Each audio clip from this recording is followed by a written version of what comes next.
देवता यमराज का चौंकाने वाला रहस्य। कहते हैं विधाता लिखता है, चित्रगुप्त बाँचता है।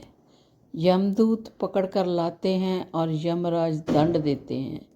मृत्यु का समय ही नहीं, स्थान भी निश्चित है, जैसे कोई टाल नहीं सकता।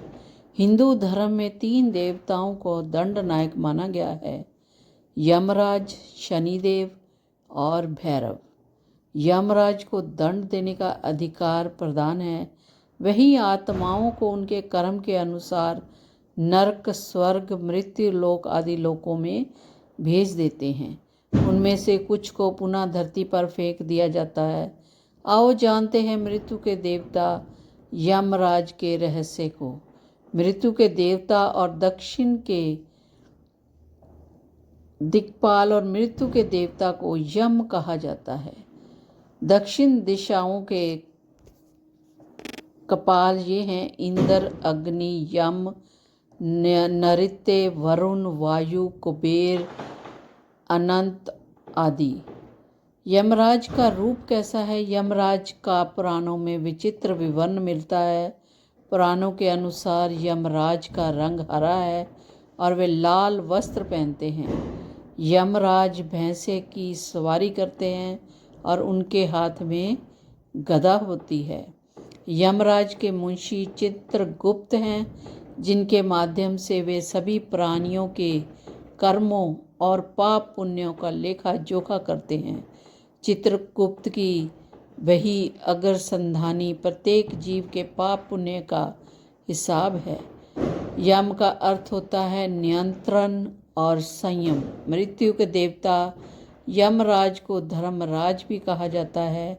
यम के लिए पितृपति, कृतांत, शमन, दंडधर, श्राद्धदेव, धर्म, जीव्यतेश आदि। अंग्रेजी में यम को प्लूटो भी कहते हैं।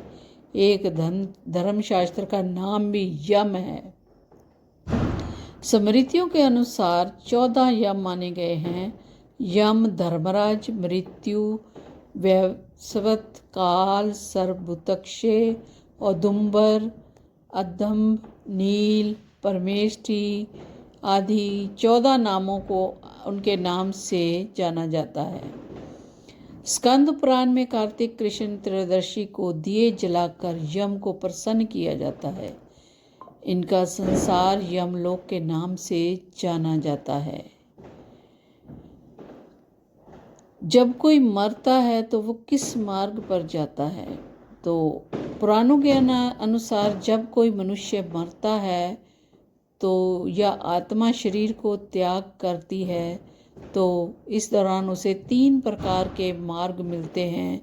वो मार्ग पर उनको चलना पड़ता है। केवल उनके कर्मों पर निर्भर करता है कि उनको कौन सा मार्ग मिलता है: अर्ची मार्ग, धूम्र मार्ग, उत्पत्ति विनाश मार्ग।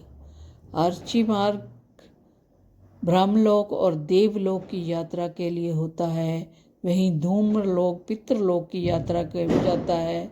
उत्पत्ति विनाश मार्ग नरक की यात्रा के लिए जाता है।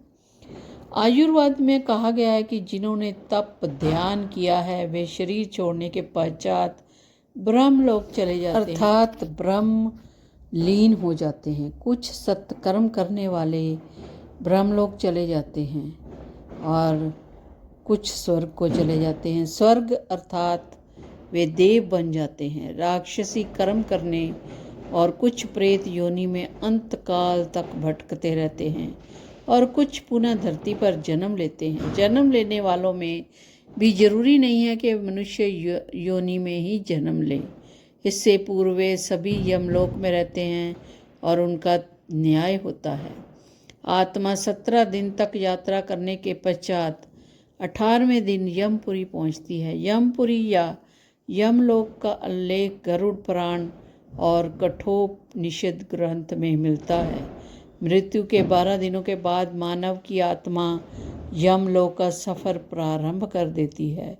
पुराणों के अनुसार यमलोक को मृत्यु लोक के ऊपर दक्षिण दिशा में माना जाता है। वे 1 योजन में करीब 4 किलोमीटर होते हैं। गरुड़ पुराण में यमलोक के इस रास्ते में वैतरणी नदी का उल्लेख मिलता है। वैतरणी नदी विष्ठा और रक्त से भरी होती है, जिससे गाय को दान किया जाता है। इस वैतरणी नदी को आसानी से पार कर यमलोक पहुंच जाता है, अन्यथा इस नदी में डूबते रहते हैं और यमदूत उन्हें निकालकर धक्का देते रहते हैं। यमपुरी पहुंचने के बाद आत्मा पुष्पोद का नाम का एक और नदी के पास पहुंच जाती है, जिसका जल स्वच्छ होता है और जिसमें कमल के समान फूल खिले होते हैं। इस नदी के किनारे छायादार बड़ा एक वृक्ष है। वहाँ आत्मा थोड़ी देर विश्राम करती है। यहीं पर उसके पुत्रों या परिजनों द्वारा किए गए पिंडदान और तर्पण भोजन मिलता है, जिससे उन्हें पुण्य शक्ति का संचार हो जाता है। पुराणों के अनुसार यमलोक 1,00,000 योजन क्षेत्र में फैला है। 4 मुख्य द्वारों में से दक्षिण के द्वार से पापियों का प्रवेश होता है। यह घोर अंधकार और भयानक सांप, सिंह और भेड़ियों आदि तरह से भयानक और राक्षसों से घिरा रहता है। यहाँ से प्रवेश करने वाली पापी आत्माओं के लिए अत्यंत कष्टकर होता है। इस नरक का द्वार कहा जाता है। यम नियम का उल्लंघन नहीं करने वाले निश्चित ही इस द्वार में प्रवेश करके कम से कम 100 वर्षों तक कष्ट झेलते हैं। पश्चिम का द्वार रत्नों से जड़ित है। इस द्वार से ऐसे जीवों का प्रवेश होता है जिन्होंने दान पुण्य किया हो, धर्म की रक्षा की हो और तीर्थों में प्राण त्यागे हों। उत्तर का द्वार भिन्न भिन्न स्वर्ण जड़ित रत्नों से सजा होता है, जहाँ वही आत्मा प्रवेश करती है जिसने जीवन में माता पिता की खूब सेवा की हो, सत्य बोला हो और हमेशा मन वचन कर्म से अहिंसक हो।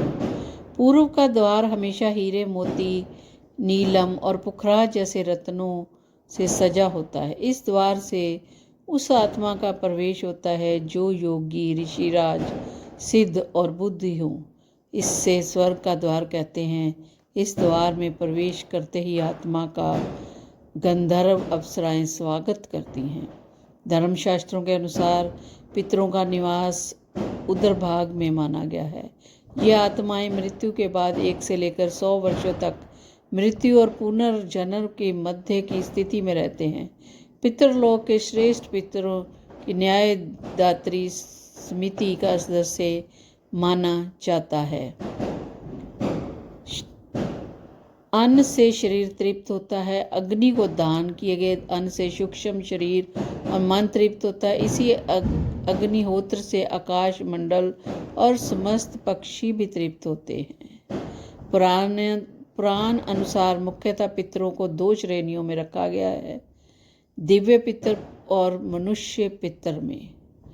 और अश्विनी कृषि प्रतिपदा से लेकर अमावस्या तक किरण के साथ पितृ प्राण पृथ्वी पर व्याप्त रहता है। पितरों के देव ये महर्षि कश्यप की पत्नी देव माता अदिति के पुत्र और इंद्र आदि देवताओं के भाई। पुराणों अनुसार फाल्गुनी नक्षत्र में इनका निवास लोक है। तो यमराज कर्मों के अनुसार आत्मा को अपना फैसला सुनाते हैं। यह भी मान्यता कि इस मंदिर में 4 अदृश्य द्वार और स्वर्ण रजित तांबा और लोहे से बने यमराज के फैसला आने तक यमदूत आत्माओं को के कर्मों के अनुसार इन्हें नरक और स्वर्ग में ले जाते हैं। गरुड़ पुराण में यमराज के दरबार में 4 दिशाओं में 4 द्वार का उल्लेख किया गया है। चित्रगुप्त कक्ष मान्यता के अनुसार जब किसी प्राणी की मृत्यु होती है तब यमराज दूत उस व्यक्ति की आत्मा को पकड़कर सबसे पहले इस मंदिर में चित्रगुप्त के सामने प्रस्तुत करते हैं। चित्रगुप्त जीव आत्माओं को उनके कर्मों का पूरा ब्यौरा देते हैं। इसके बाद चित्रगुप्त के सामने के कक्ष में आत्मा को लेकर जाया जाता है और इस कमरे में यमराज की कचहरी लगती है। तो ये थी यमराज की कथा, जो पूरे ध्यान से सुने और इसका फल लें और इसका ज्ञान को प्राप्त करें। बोलो विष्णु भगवान की जय, चित्रगुप्त की जय, यमराज महाराज की जय।